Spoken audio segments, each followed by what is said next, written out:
Good morning, it's Hannah and Sarah here, and we are here today to help you know and trust that you can overcome your anxiety symptoms. As you were joining us, we would love for you to say good morning, say hello to us. Sarah, how are you this morning? Yeah, I'm doing really good, thank you. How are you doing? Likewise, I'm excited to be here, for us to be back together for our Wellness Wednesdays. Yes. And today we're talking about anxiety and some of the symptoms that go along with that. Like, I think stomach problems is a really big common one, isn't it, Sarah? Like digestive issues. Absolutely. Feeling like you can't digest your food and that it's going to affect your bowels, feeling like you're gurgling, you've got butterflies, your mind's kind of in your belly rather than feeling like comfortable and relaxed. Yeah. And then anxiety symptoms are other ones, things like palpitations or feeling like you can't cope, worry, panic attacks, depression, negative mindset. There's so many symptoms that go along with anxiety. And what we really want to do today, sorry, Sarah. Yeah, as I was saying, those sleepless nights. Yeah, that's huge, isn't it? Yeah. And what we really want to do today is give you like a living example, like proof that this can change for you. And, you know, you've probably heard us talk about it before, like overcome your anxiety symptoms, and maybe you're not quite believing it. And I know for me, when I wanted to do things in my life, it's always helped me to have someone who's like me, who's done it before. So whether that's, you know, something big, like something fitness or exercise wise, like maybe running a marathon or, you know, starting your own business or overcoming an illness, it's really helped me to have proof that someone like me has done it before. Have you found that helpful for you, Sarah, to have like a living example of someone who's done it before you? Yeah, someone who's on your wavelength. You know, it's all well and good that movie star managing to, run these mega marathons or reach that £1 million mark. But what about your next door neighbor or your aunt or your best friend? Like, we want to know that you can manage a family, you can go to work, you can deal with life's challenges and still solve your health concerns in an enjoyable way and a really realistic way. So we wanted to get really real. We wanted to share a bit more about our personal journey and where we were at, where it led to, and where we are at today as well, so that you can see, we're I say normal, relatively normal, I think. And we've healed ourselves naturally.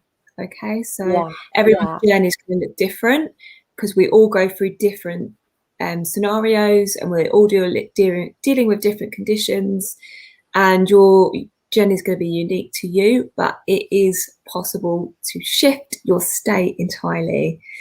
So, Han, did you want to start a little bit and tell us, should we go into your story and how anxiety and mental illnesses affected your health, how they showed up in your body, when did they start, and how did it affect your day-to-day life? I think for me, and I've said this before, that I never called it anxiety. And I think anxiety is a much more frequently coined term these days. Oh, Sarah, you've paused a little bit. Are you back? Yeah, it's a more frequently coined term, but I wouldn't have used that word to describe how I was feeling. However, knowing all the symptoms of anxiety now, I would definitely say that I was suffering from anxiety. But the kind of language I would have used myself was stressed and overwhelmed and pains of that. And a lot of that started, I'm laughing because I know other mums are going to be like, yep, after I had children. I feel like life was pretty good before then. There's a pressure that you put on yourself as a mum, to a societal pressure, I think, to be a good mum, but to also be a good housewife, I guess, in the early days, like keep your house looking nice. And that's quite a big transition from perhaps the working woman that you once was and the amount of responsibilities that you all of a sudden have. And I guess there is that pressure for new mums or mums in general as well to like bounce your body back as well. So you've got that extra pressure. So I guess if I think back to kind of when it all started, it's an internal pressure that you put on yourself. I'm specifically talking about motherhood, and I know you're going to share your experiences as well, Sarah, but I think that's a lot of when mine started, and that you have this internal pressure, but you're a bit like a swan. On the outside, it all looks like everything's good, but underneath you're pedaling furiously with your feet underneath. And for me, that manifested in an awful lot of pain in my body, like chronic pain that I was actually going to the doctors a lot about. I remember I'd go to the gym and go like, other mums must come to you and talk to you about this pain that they're having in their back. Like, I can't be the only one. And I really did associate it with motherhood because I hadn't really been that bad before. And anxiety, yeah, I think definitely. So this internal pressure can lead to sleepless nights because you feel like you've got all this. I think the thing about sleeping, Sarah, and I'm sure that you agree, is we're busy in the day, aren't we? And so we don't really deal with this stuff. And then when we lie in bed at night, it's quiet. And we have that time and the cogs start turning, don't they? Yes. And then, so we're like really, really tired by the time we hit the sack, but actually we can't sleep because our mind is kind of in overdrive at that point. So then you're awake for hours when you should be sleeping. And then you're watching the clock. I'm going like that. I haven't actually got one on today, but the clock, you're watching the clock. And again, you're feeling that pressure of, I'm counting down the hours. I'm getting less and less sleep here, which then all has this huge knock-on effect, doesn't it, for the next day. So I think there's a couple of people joining us. So if anyone is resonating with this, I'd love to hear if this has been your experience. Is that your experience, anything that I've shared, Sarah? Yeah, I think what you're saying about societal pressures and what we think people expect of us causes an awful lot of anxiety, because if I turned up at Hannah's house and she's had a new baby, there's no way I would expect her to fit into a size pair of 8 jeans or for our house to look pristine. Yeah, Hannah probably feels like, yes, if a visitor comes around, I want it to be so, look in a certain way. And that affecting your sleep, then that will affect, I need a cup of coffee quick. That's the first thing I'm going to put in my body the next day. When my body is exhausted, it actually needs hyper-nourishment. And then you just get looped, don't you? I've got physical pain, and then that causes mental pain, and that just goes round and round. And you're too tired to look for a solution. You're too tired to actually deal with what the deep layer of the problem is. We want a quick fix because we've got to carry on. Yeah, I think in the early days of dis-ease, so dis-ease within the body, that you don't even acknowledge that it's a problem. It just feels normal for you. So perhaps in the early days of disease, you're not even looking for a solution. Is that something that you found, would you say, Sarah? Yeah, so I used to suffer, digestive issues a lot, and headaches used to come a lot for me as well. Now, the minute one would come, I'd just pop a paracetamol. I wouldn't think, maybe I'm overdoing it on the sugar and the caffeine. Maybe I shouldn't have stayed up till midnight watching television and then just woke up and got a cup of tea. There's better ways to serve my body, but I never recognized that there was a different way. I just knew that there was a tablet to get rid of the pain rather than actually using the pain as a stress signal, as the way that your wonderful body is like, please stop doing something.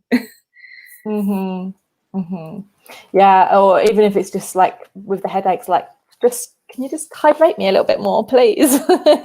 Or it might be like you said, like too much sugar, too much caffeine, or it might be a stress signal, isn't it? But yeah, I think you're right. We don't kind of tune in the early days and think this is our body speaking to us. But we wasn't really in social media wasn't a huge thing then. We wasn't really in groups like this learning that there's another way. So I guess you've got to be exposed to it to become aware of it.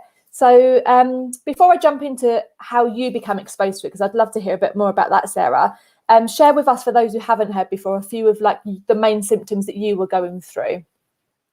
Yeah, so I think sometimes you can only really understand it once you've healed yourself. You can only realize the extent of it. So I'm feeling, thankfully, I feel in a very good physical and mental place now. But I'd say that actually some of my mental illnesses started in childhood. And like I said, I would just use medication. I'd be at the doctors a lot like you, Hannah. My immune system was terrible.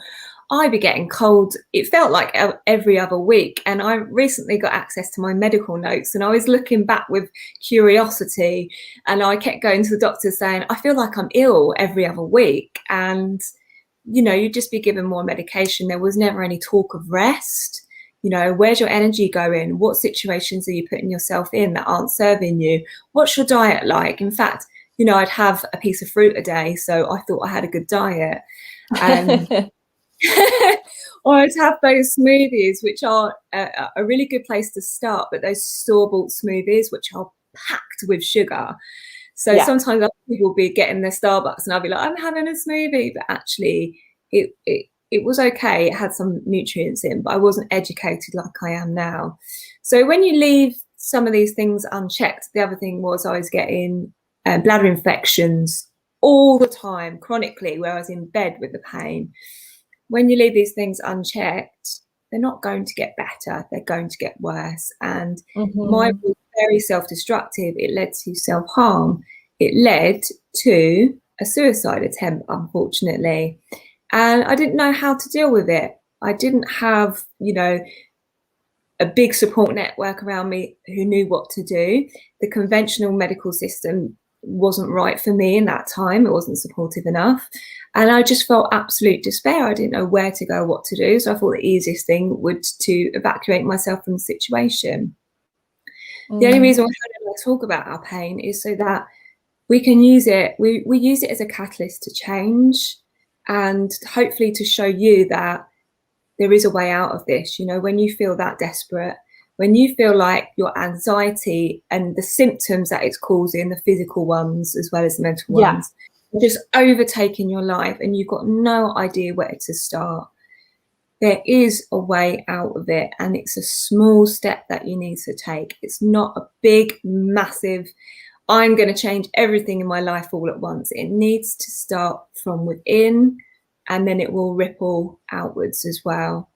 Thank you for sharing that, Sarah. I'd love to jump in with a couple of points that you made about like looking back to your childhood and looking for the clues. So, when I do consultations with women, I kind of go like, maybe they share that there's a problem with mental health now. Maybe it's like depression or anxiety, right?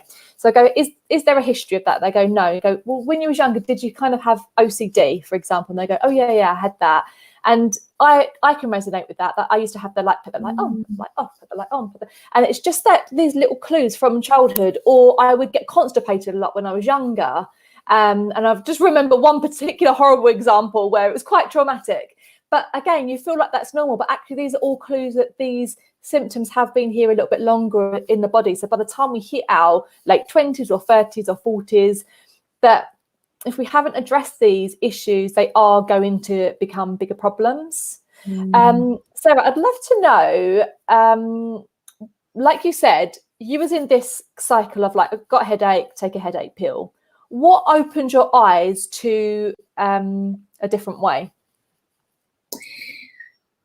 Again, it's hard to because a healing journey tends to be not always linear. You sort of go in and out of things, and it might be one small thing that makes a difference. First of all, I can't remember the exact one thing, but I think for me, simple things like when I went traveling in my mid-20s, I had this deeper connection to nature. So I was outside, I was moving my body, I was swimming in the ocean, I was grounding with my feet, I was moving in different circles, I was moving with people that had a different outlook on life. Lovely. So I think those things, and then also exposed to different diets and eating more in line with nature as well. I think in the UK, I was living very much out of sync with nature. And I said this in one of the posts recently, like a tropical smoothie at 8 o'clock at night on a winter's night. It's not necessarily what the body needs. It's not a bad thing, but you could live in more alignment, isn't it? And then yoga was sort of the next thing. And I think I disconnected as much as Hannah and I were into dancing in a big way when we were young, and then we stopped. And I think as much as being disconnected from the things that bring you pleasure and joy, and then starting to reconnect with them as well. So yoga was a way to do that.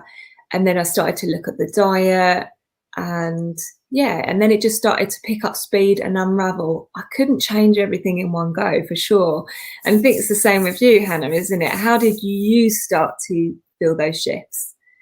I think what you just said there is a really important point, that so anyone who might be watching this might be looking at where we're at today, and they're at a very different place. Well, in our experience, and I'll jump into mine in a second, but in our experience and working with lots of women, it is very much, you just need to start with one small thing, and then that has this like domino effect on everything else. Sam said there that thank you for sharing and helping. I've learned more from you in the past year than I have in the past 30 years. Thank you, Sam. And she said she's sorry to hear that, Sarah, about your experience. The doctors diagnosed her with IBS, but said they can't help her with diet. They need to help more with preventing than treating. I think the thing is with the doctors and the NHS is they've only got so much capacity. They've got millions of people in this country to take care of, and they've only got so much budget, and basically they're fighting fires. So let's just all accept that they are there to help with treatment, and they haven't got the time, money or energy to help with prevention. So we need to take personal responsibility, and that's what you don't have to do it alone, but that is what people like us are here to help you with. And it is our responsibility to look after our body. We just need to find out how, and it's really, really simple. It's all about going back to basics. So where did it start for me? I've always kept up with movement, like Sarah mentioned about the dancing, but not necessarily in a healthy way. So I was pushing myself at times when I shouldn't have been, and again, very disconnected, so I didn't understand that. The point that it changed for me, I really believe, is when I saw a nutritionist myself. So I was really struggling. I haven't shared this particularly today, but with massive fatigue and the overwhelm that I mentioned and the pain. And why did I go to see a nutritionist? I think I sort of researched it. It's normally for someone else, isn't it? It was for my kids, because I wanted to learn how to feed them properly. I wanted to be a good mum, and I wanted to feed my kids really well. So I kind of looked into like baby-led weaning and all that kind of thing. And I remember doing a course to learn how to feed them. And when I was learning some of that, oh my goodness, I found it so interesting, and was learning different ways. For example, that nutritionist was teaching me, do you know the products that you're using around your home, cleaning your surfaces with, in your bath with, in your toilet, they're really, really toxic. And I was like, no, I didn't know. I almost feel stupid for saying that now. And I'm sure there's, we know that it's not great for us. We don't really realize the impact that we're breathing that in, or that it might be touching our skin and going straight into our bloodstream. So that sparked a curiosity. And then I went to see a nutritionist for my own health. And I think that was really the domino effect for me. Is I made a few small changes, not loads, a few small changes with my health that I was like, wow, this really, really works. And then I tried to slow down my exercise, so I got into yoga as well. And I think that was the domino effect for me. And my diet, let's be honest, is still not perfect day to day. And I always talk to my clients about this as well. We're not aiming for perfection. We are human, having a human experience, but what we're aiming for is consistency, and to look after ourselves consistently. But again, not going for that. It doesn't mean you can never have a glass of wine, and you can never have a piece of chocolate, and you're never allowed a bag of crisps. But what it means is day to day, you're not fueling yourselves on these foods, because they're creating inflammation, they're lowering our immune system, they're making us put on weight, and they're leaving us with really, really low energy as well. So we're looking to be kind to ourselves by choosing these nourishing, and like Sarah said, seasonal foods. So not the tropical smoothie at 8 p.m. in the winter. But we're in spring now, so as long as your digestive health is okay, you can be enjoying some raw foods at the moment, which are going to make you feel great. I'm really enjoying my salads at the moment. It's very, very much step by step. Absolutely. And big shout out to Hannah's nutritionist back in the day. Hannah had so much passion about it. She was sharing the recipes and introducing me and my mum to it. And I remember you saying, my nutritionist says all alcohol's poisoning. And we were all like, oh, no, how could it possibly be? I don't understand. But back then it was not in my belief system at all. Like, I was like, oh, shut up. I love my glasses of wine. I'm going to carry on. Who would want to give up alcohol? Right. And now I'm like, I'm going to choose my glass of cacao over wine, because I know I've got a big day tomorrow. I know that I want to teach yoga and I really want to show up. And I'm very aware now that I feel a bit dehydrated when I have a glass Yeah. of wine. In fact, when I have one, I always want a second one. And it's quite a lot of sugar to be putting in my system before I sleep. It's going to elevate my heart rate, which is not going to induce a really deep, restful sleep. And I won't be able to show up in the same way that I really, really want to show up as a good teacher tomorrow. So it creates so much awareness when you go through these practices. Yes, yeah. And when you start to strip a few things out, you notice how other things are affecting you. Because quite often when I first start working with women, they go like, I've got IBS, for example, like Sam said, and I have no idea of what is upsetting my tummy. And it might be, for example, that you just start to cut down on alcohol, you just start to cut down on coffee, for example, which are two things that can be really triggering for IBS. And all of a sudden it starts to become really clear that, oh my God, I didn't realize it was the dairy that I'm having every day in my tea, or whatever it is. Everything starts to become clearer. But while you mentioned yoga, Sarah, I'd love to jump into that, because there's so many people, and I know definitely in this group will be like, yoga is not for me. I'm not flexible. I've tried yoga. I don't feel good about myself when I do yoga because I'm so rubbish at it. So could you tell us more about like this non-pushing type of yoga? Maybe this is a yoga that you haven't tried before. So tell us more about that, Sarah. Yeah, I mean, I try and always start my classes by talking about what yoga should be to you, because it is not about being thin, flexible, or bendy, or pushing yourself. It can be about those things, but and it was for me, but I've changed that now. And you may have heard about Yin Yoga. Think of yang and yin. It's like masculine and feminine energies. They're both important, but we need them both in balance in our lives. And yin has become even more popular because it's about slow, gentle, long holds. It's about working on the inner body rather than just the outer body. Because we have become so depleted. We've gone so far into our masculine. And big shout out to the men, because I love masculine energy. I was in my masculine energy for a long time. I think Hannah can resonate with that as well. That's the pushing, the doing, the motivation, the action, the spontaneity. But we also need to be worshipping the feminine divine energy as well. And that's more the yoga that we teach. So it's about that we teach a movement class, which has got, some movement, some strength building, but it will be balanced out with the yin. So there'll always be a longer session a week that we practice and that we teach, of slowing down and working on releasing stored tension within the muscles, the fascia, and balancing your hormones, your heart rate, your nervous system. It's so important, and it is something that you work to within your own capacity. So it's not a leg over the head or anything like that. It's about try and make this shape and breathe there for a little bit, and really asking you to tune into what your body needs within each breath. And what I'd like to say about that is about permission to allow yourself to do that, because a lot of women who push themselves with exercise, they'd be like, and I remember feeling this in my 20s, going into a yoga class, loving it, doing shavasana at the end and going, why am I paying to lay down? I can do that at home. Then I had kids and I was like, now I'll pay to go and lay down somewhere and not be interrupted. Could you do a class just of shavasana? Yeah. But there is a big part, I think, of women, and again, being in the doing, masculine, pushing energy, which gets stuff done, which is great, but we need that balance of allowing ourselves permission to actually even believe that that is exercise and that is important for our body. But there's another huge part of us when we're in that class, when we release into the mat and you just think, oh my goodness, this just feels so good. But I think there is guilt that goes along with that for a lot of people, feeling like it's not proper exercise. What would you say to that, Sarah? Yeah, I'd also agree. And I felt the same, like, hurry up, why am I lying here? I needed that so badly. And it's what makes me feel uncomfortable that we need, okay? And it's just that's this funny way of showing us what we need to work on, right? So, you need to work on your mind as well as your body. You need to notice that we are cyclical beings as women, and we go through phases. So you might, in your ovulation stage of your cycle, be like, cool, I want to go and lift weights and do HIIT and do power yoga. But there is a stage of the cycle where you need to give yourself permission to rest. And this is when you'll have more power in your ovulation phase.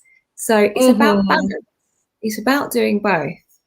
Yeah. So if you take the time to rest during your bleed, then when we should be resting, then you have more energy the rest of the month. If you push yourself too hard during that time when you should be resting, then the rest of the month is more tricky. I've definitely experienced that. Have you? Completely. I used to go into the hot yoga room and do 2 classes back to back when I was on my bleed, and then I come out shaking and feeling completely depleted. But I was like, tick, I've done my 2 classes, boom. Well, what was the point? I felt terrible. Yeah, and I think this is another good point, is go with how you're feeling. So, you know, when I talk to women, they're like, oh, but I really enjoy my HIIT. Great. If you feel brilliant after HIIT and you've got loads of energy, that means that it's doing you good, right? But if you are feeling really achy for days and days and days and really exhausted, or I used to get a migraine after working out. Hello. My body was like, are you paying any attention to me? Let's just give you some more pain to show you this isn't working for you at the moment. Yeah, go with what feels good. Yeah. So we would like to talk about some more techniques to help you overcome any anxiety symptoms. And we're doing that next week, aren't we, Sarah? We are offering you some amazing free workshops. So excited to be presenting this again. So we've got Anxious to Align. They're 5 days of free workshops with all this juicy content in. So it is mind stuff, it's body stuff, it's food, it's movement, it's breath work. It's the tools that Hannah and I have practiced. Well, we've practiced a lot of stuff, haven't we? But these are the ones that we've found coupled together, the most effective ones. We have seen it in our own bodies, but we have been working with hundreds of women now, isn't it? That in these shifts. So we've been working one-to-one with people with yoga, with breathwork, nutrition, coaching, health coaching, and in fact moon ceremonies, which we won't go into a lot more, but we will be going over the next few days. These are, you know, half an hour sessions. Some might be a bit longer, some might be a bit quicker, but they are going to make you feel incredible. They are actually going to shift your state. They're going to stop the IBS symptoms, the headaches. They're going to help you fall asleep quicker. They're going to stop the shivers, the shakes, the paranoia, the intrusive thoughts. Well, it's going to give you the tools and the starting place to stop it and to transmute it. Yes.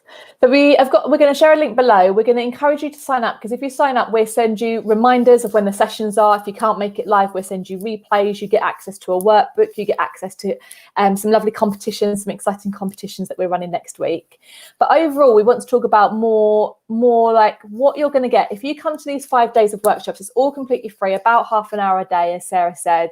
But it is going to help you overcome your symptoms of anxiety. So even things like, you know, aches and pains in the body, that was a huge one for me, and your worries and your, you know, the pressure that you're feeling, maybe palpitations, like these are the symptoms that we want to help you overcome. And you can do that if you're learning the natural tools that can actually support you. And we ran this challenge a year ago with really good feedback, really, really good results. And we've kind of decided on what kind of challenge to run again next. And we was like, let's do Anxious to Aligned again. It just works so well. Let's reach more people with it this time. So we really encourage you to take action. Like, we're here in the group all the time. We're giving great content and free content to you. But I think it's one thing learning something. It's like reading a book, isn't it, Sarah? When you learn, let's say you read a cooking book, right? I know in my mind how to do it.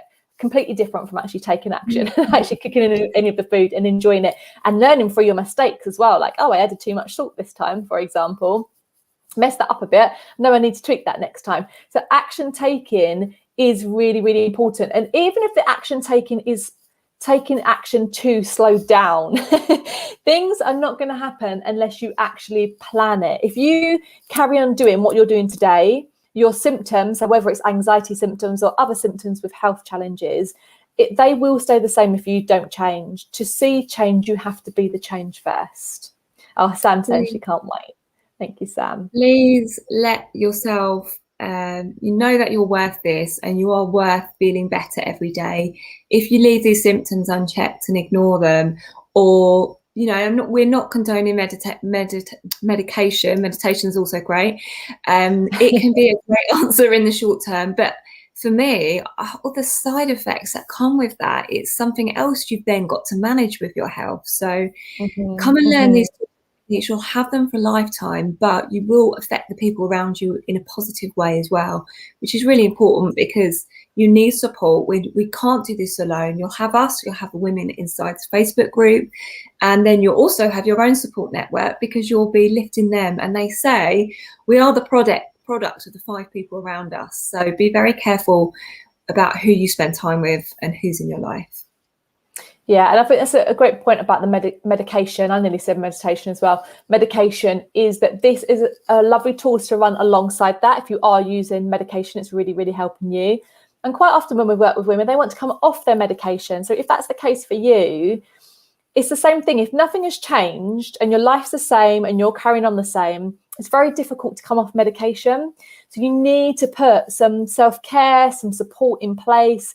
You may need to balance out your deficiencies in your body. You may need some stress relieving strategies, and all of that self-care will add up to you being in a much stronger and better place. That if you do want to come off medication, you work alongside your doctor to do that, that you'll be more likely to be more successful. We've worked with women before who said, like, I've tried to come off antidepressants before and it just hasn't worked for me. And now I can see my cup was so empty. No wonder I needed that. But now my cup's more full. I'm able to take those, the next natural step, I guess. So we hope to see you next week. Isn't it, with medication, especially antidepressants or anti-anxiety, very keen to get off of them, but not knowing the coping strategies that you need to enable to support yourself once you're off them. Yeah, absolutely. Yeah, so Sarah and I hope to see you next week. Anxious to Aligned. We will be live in the group every day at 11 a.m. Now, just to let you know, this is likely to be, we're just sort of finished doing the final touches. This is likely to be the last live challenge that we are going to be running in this particular group, in the Fight Fatigue group. So you're here in the group. Make sure that you come and join us every single day next week. Please invite anyone you know that this will be of value to, that will help. Like, we love to, I always say it called spread the love, share these resources that are going to help other women. And anything else we want to say? No, just that we're looking forward to it. Sign up and we will see you Monday next week for our first session. Yeah. Let us know if you're signing up. Thank you for joining us, Sam. Thank you for all your lovely comments, and we'll see you all soon. Bye. Bye.